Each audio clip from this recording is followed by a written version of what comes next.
Hi friends, பாரம்பரியமான முறைப்படி மண் பாத்திரத்தில் சமைக்கும் போது நமக்கு வந்து உணவுல உள்ள சத்துக்கள் அழியாமல் அப்படியே இருக்கும். அதுக்காகவே மண் பாத்திரம் வாங்கணும்னு ஆசைப்பட்டேன். என்னன்னா மொத்தம் 4 சட்டி வாங்கியிருக்கேன். 2 தடவை சுட்டு எடுத்தாங்கன்னா அது கருப்பு கலரில் கிடைக்குமா. எனக்கு கருப்பு கலரே பிடிச்சிருந்தது, அதனால கருப்பு கலர் சட்டி எடுத்துட்டேன். ஃபர்ஸ்ட் காமிச்சது 350 சொன்னாங்க.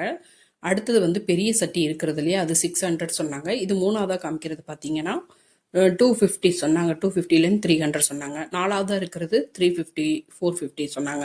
நான் டோட்டலாக நாலும் சேர்த்து 1300 ரூபாய்க்கு எடுத்துக்கிட்டேன். ஓவர் நைட் தண்ணி ஊற்றி பார்த்தா ஓட்டை இருக்குதான்னு தெரியும். தண்ணி எதுவும் லீக் ஆகலை, நல்ல வேலை ஓட்டை இல்லாமல் போயிடுச்சு. இந்த 2 குட்டி ஜாடியும் செம்ம கியூட்டாக இருக்குது. இது ரெண்டும் எனக்கு ஃப்ரீயாக கொடுத்தாங்க. அடுத்து இந்த 2 பவுல் வந்து ரொம்ப யூனிக்கான பவுல், அவ்வளோ கியூட்டான பவுல். ஒரு பக்கம் பார்த்தீங்கன்னா மேட் ஃபினிஷும், இன்னொரு பக்கம் பார்த்தா கிளாஸி லுக்கும் இருக்கும். அவ்வளோ அருமையாக இருந்தது, யூனிக்காக இருந்ததுனால இந்த பவுல் வாங்கிட்டேன். ரெண்டும் சேர்த்து 150. இது அரை கிலோ உப்புத்தூள் பிடிக்கிற மாதிரி ஒரு ஜாடி வாங்கினேன். இதுவும் 150 தான். எல்லாம் சேர்த்து 1600 ரூபாய்க்கு பர்ச்சேஸ் பண்ணிட்டேன்.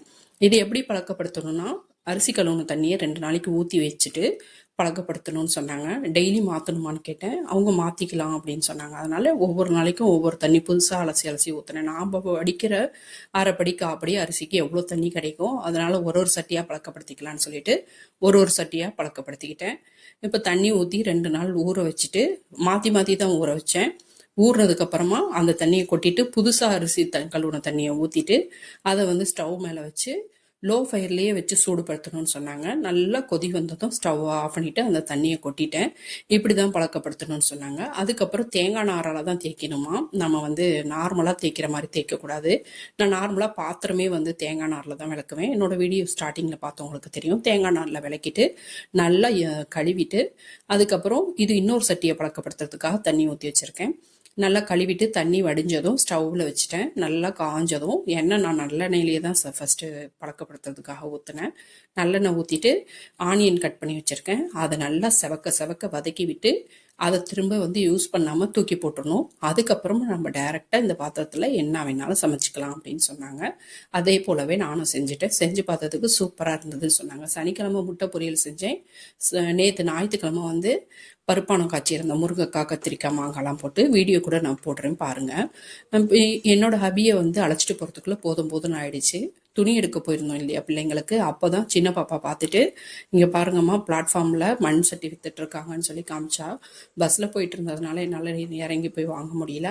அப்புறம் எங்களுக்கு துணி எடுக்க போகும்போது ஹபி கூட போய் பார்த்தேன். அங்கே வந்து கடை வந்து க்ளோஸ் பண்ணியிருந்தாங்க, மேலே வந்து கவர் பண்ணியிருந்தாங்க, ஆள் இல்லாமல் இருந்தது. அப்புறம் டிசப்பாயிண்டோடு வந்துட்டு திரும்ப இப்போ இந்த செவ்வாய்க்கிழமை நோன்பு வந்து நமக்கு சனிக்கிழமை இருந்தது. செவ்வாய்க்கிழமை தான் என்னோட ஹபி கொஞ்சம் ஃப்ரீயாக இருந்தாங்க. அப்படியே கோழி அமுக்கிற மாதிரி அப்படியே பொத்துனாப்புல அழைச்சிட்டு போயிட்டேன். வேண்டவே வேண்டாம்னு சொன்னாங்க. அதுவும் அன்டைமாக இருக்குது, 6 மணிக்கெலாம் போக வேண்டாம் ஈவினிங் அப்படின்னு சொன்னாங்க. நான் வந்து பகலில் போனால் ஹீட்டாக இருக்கும், இந்த டைமில் போனால் நமக்கு ஹீட் இருக்காதுன்னு சொல்லி போயிட்டு நல்லபடியாக கதலையும் திறந்துருந்தது வாங்கிட்டு வந்துட்டேன். இதில் தான் நான் முன்ன வந்து தூள் உப்பு வச்சுருந்தேன்.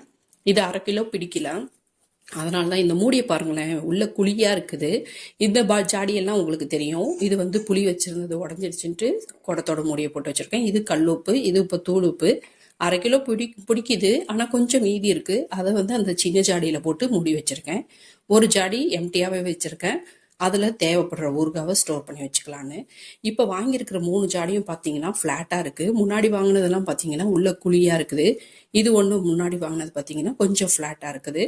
எப்படி இருந்தால் நல்லதுன்னு என் கூட கமெண்ட்டில் ஷேர் பண்ணுங்கள். உங்களுக்கு இந்த வீடியோ யூஸ்ஃபுல்லாக இருந்தால் லைக் பண்ணுங்கள், சப்ஸ்கிரைப் பண்ணுங்கள். மறக்காமல் ஃப்ரெண்ட்ஸ் அண்ட் ஃபேமிலிக்கு ஷேர் பண்ணுங்கள். உங்களுக்கு இந்த வீடியோ பிடிச்சிருக்கும்னு நினைக்கிறேன். மறக்காமல் நம்மளோட சேனலை ஃபாலோ பண்ணுங்கள், சப்போர்ட் பண்ணுங்கள் ஃப்ரெண்ட்ஸ். லைக் பண்ணுங்கள். நீங்களும் மண் பாத்திரம்லாம் வாங்கி சமைச்சு பாருங்கள். தேங்க்யூ.